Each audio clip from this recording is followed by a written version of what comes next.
At dahil ECQ at MECQ sa ibang mga lugar, itutuloy natin ang mga usapang mga ibon upang i-share at ang konting kaalaman pagdating sa pagkakalapate. Eh saan pa ba? Eh di syempre, dito lang yan sa Bacoor. Ang Bacoor na aming bayan ay isa na ring maunlad. Napakarami mga pasyalan, malls, subdivision, mga kabisitero, talaga mag-enjoy ka rito. At taga rito rin ang inyong lingkod. Mga kabisitero, tara let's sa loft ko! Yahoo! Ito ang Bisitero.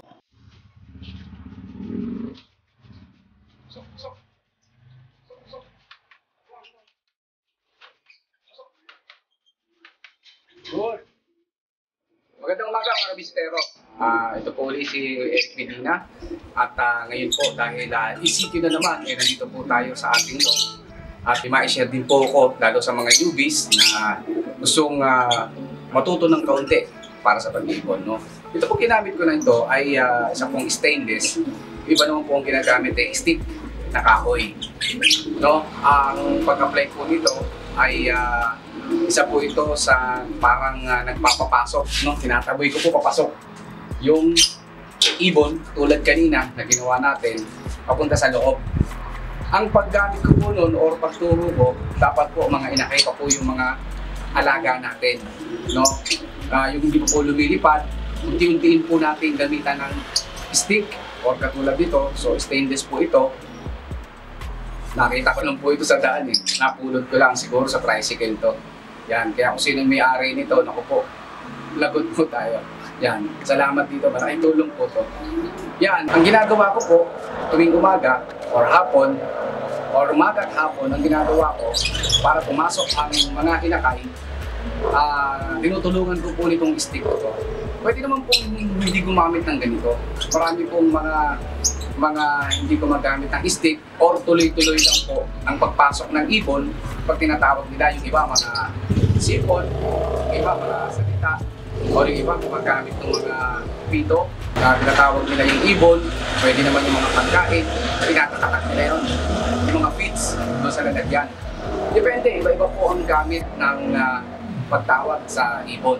Depende po sa ating mga fancier.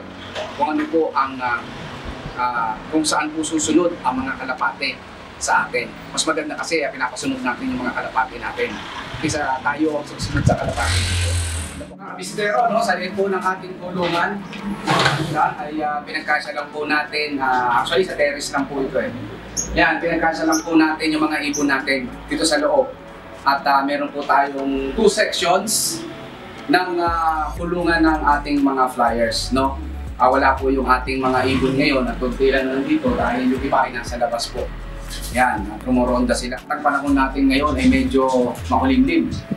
Pero kahit ganun pa man, at least hindi umuulan, eh kailangan din po nila ng ronda para ma-exercise sila sa umaga. Tara, pakilala ko sa mga kalapati ko. Mga bistero, nandito tayo sa flyers loft natin, no? At papakita ko po sa inyo yung mga ilang ibon natin. Hindi po tayo mahusay mag-ibon, pero kahit pa paano ay maayos naman po yung ating mga ibon at yan, malulusog naman po sila ang ating mga norte. Yan. Ito mga bistero, kanina nilaro ko ng pooling. Yan. So nag-entry tayo ng 4 na ibon. Meron tayong young bird pooling na tinatawag nila doon sa club na sinalihan natin. Meron tayong tag team.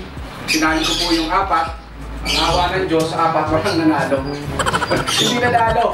Dahil ang aga po dumating ng ibon, ang first yata nila nakita ko dun sa resort nila, 805, yun ang nag-champion.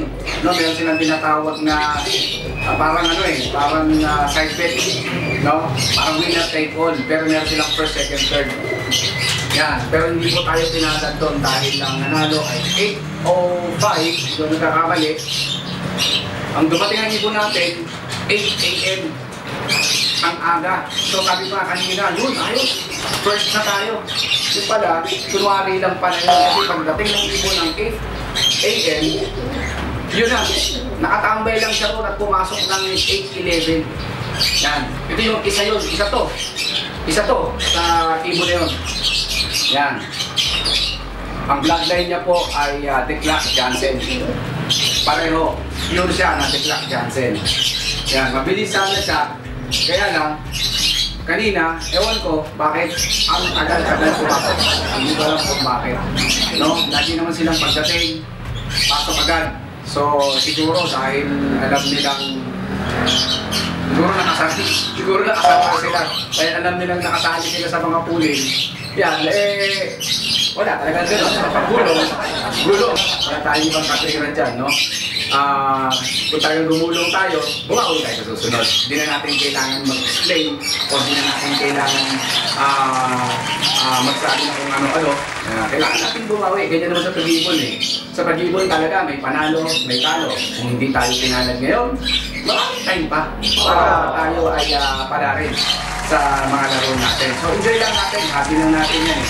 Tsaka nag-happy tayo, pero kapag tayo ay nanalo, maganda rin kasi nakakatulong din para rin sa mga ibon natin, no? Ito po yung ibon na yun. Yan, Declac Jansen. Yan. So ang magulang niya, multiple winner sa mga pooling at sa mga fundraise. Yan. So, nilaro siya natin kanina. Yun nga lang. So, naka-first siya na talo agad. Yan. Pero hindi kasi sila agad pumasok eh. Pero okay lang yan. Babawi tayo susunod. Subukan natin ulit. No? Tingnan natin yung ibang line natin. Yan. Apat silang sinali ko. Apat din silang hindi pumasok. Dumating. Galing ng Plaridel, Bulacan, no? So, ina-expect po natin na maaga sila darating at maaga silang papasok. Na-meet po natin yung maagang pagdating, pero hindi natin na-meet yung maagang pagpasok. Ayun, gulong. So, ito. Hindi ko na po tinanggal yung sticker dahil ina-expect ko nga na maganda yung gagawin nila kanina, pero okay lang. Yan. So, ito naman ay, ang line niya, Tengkab yan. Yan, kay Sir Deng. Alam ko, ang mga ibon ni Sir Deng talagang napakahusay sa duluhan eh. Mabilis sa dulo. Pero ito, mabilis din po siya sa malapit. Kasi ang ginagawa ko pong training, nire-record ko po yung mga bawat dating ng mga kalapati namin. Yan. So, bawat training, pagdating record, kung sino yung mga nauunang mga kalapati. So, pagdating ng mga kalapati, apat sila na mabibilis na sa tingin ko ay pwedeng isali sa fundraise or sa pooling. Pero nagulat lang ako dahil yung sa mga bloodline ni Sir Deng, which is napakahusay sa mga long distance din lalo, no? Bumili siya sa malapit. So, ito, hopefully, makabawi sila sa next race natin. Yan.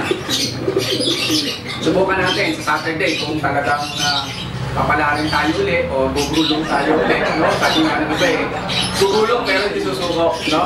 Ganyan talaga ang buhay na mag-ibon. Ang hobby natin eh talagang maglaro, enjoy, no? Magkaroon ng mga kaibigan at matuto tayo sa bawat pag-aalaga natin.